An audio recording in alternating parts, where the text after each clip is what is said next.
If you've got a mower and you are experiencing this intermittent start issue, that defining click sound, I see this issue on big tractors, small, mid-sized lawnmowers. But if you have this style starter, then this right here is the very first thing that you want to do if you're seeing that intermittent start issue.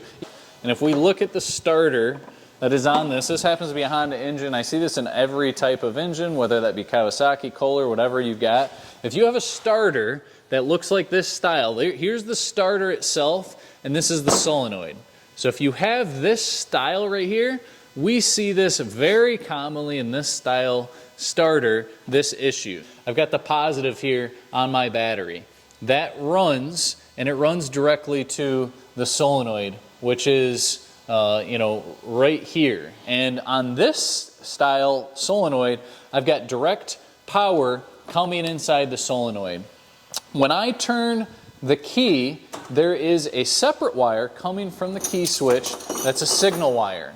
And that is supposed to be 12 volts. And on this mower, if you want to pull, Jeff, where the signal wire is. Yeah, it's this orange one right here. This wire right here is hooked up to a little bit of spade. It's just hooked up to a spade bit kind of on the bottom side. And it requires 12 volts of energy basically to tell this, essentially what a solenoid is it's a switch. And it's telling this switch, yes, go ahead and allow power to travel through here to the starter. Now if we get a tester on this, I'm kind of curious what we'll see. We're going to grab one of our testers that tells exactly how many volts are getting to that right now, because the reality is it needs to see a full 12 volts. And if it doesn't, you're going to see this intermittent issue. So we're going to grab something that's just going to show us how much voltage is getting to this current spade bit, and we'll kind of jump forward.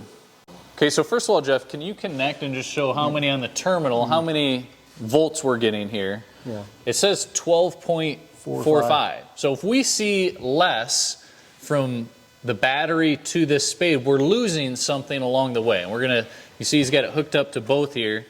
And when we turn the key, 12.23, we're losing just a little bit. And explain to me, Jeff, because I said earlier we need to see 12 volts. Okay, you're saying just because we're losing that 0.2, we want to see 12.4 in this case, but you also said, well, maybe it's actually could be missing amps, or what's the difference missing amps. there? It's not supplying enough amps to the solenoid or to the coil to pull it in. It's supplying voltage, but not enough amps to generate the field to pull the coil in, or the solenoid in. So we'll see the voltage drop a hair like we did in this case, and then is there a way to see the amps that you're talking about? There is, but you got to have an amp meter on it. Got to have an amp meter? Okay.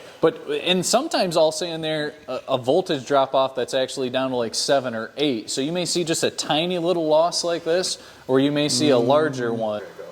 So what we're going to do here is we're going to do a relay bypass. Essentially what's happening, where is that voltage dropping? The voltage is going through the key switch. It's going through some of these safety switches. And it's such a long line that some of that voltage or some of that amperage is getting lost along the way. So what we can do instead is we can create a more direct line to that point, 12 volts, using a relay. So what Jeff is hooking up here is just a relay. It's just got these wires already pre-connected to it. So you could use something like this that's got wires that already connect to these spade bits, or you could just use, a couple of spade bits that connect, a male end and a female end, and it connects directly to this, okay? So you could use something like this, or you could just use something that connects directly to these bits. But they're both relays, they're both the exact same thing. All this does is plug in, and it just kind of saves you a little bit of time of wiring the way that we're setting it up here. But we're going to set it up. After this is all plugged in and set up, we're going to kind of talk about it and see if we've got a consistent start out of this machine. So Jeff has got us all hooked up to everything. Let me kind of describe what's happening, where everything was hooked up before, where it's hooked up now. Okay, so the original wire that was connected to the starter is right here. It's hooked up over onto this terminal, which would be like the equivalent, I think, Jeff, of kind of looking at this terminal right here. Yep. Okay, so it's hooked up to here, right? So when we turn the key now, it's getting a certain amount of voltage to this point.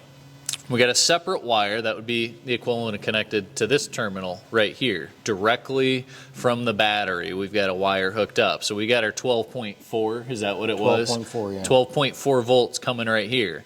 Now when we turn the key, we're getting a signal wire here, and it's, because it's above 6 volts, but still too low to turn the starter, it's letting this relay know we can let this power go through here. Now before, we had everything traveling through switches and all these different things, and we're losing a little bit here, but instead we're supplying direct power.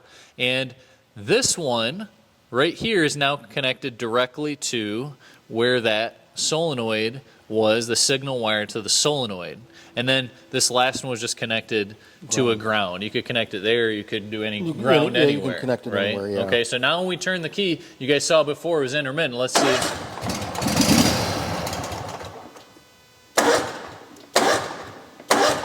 It's working every single time.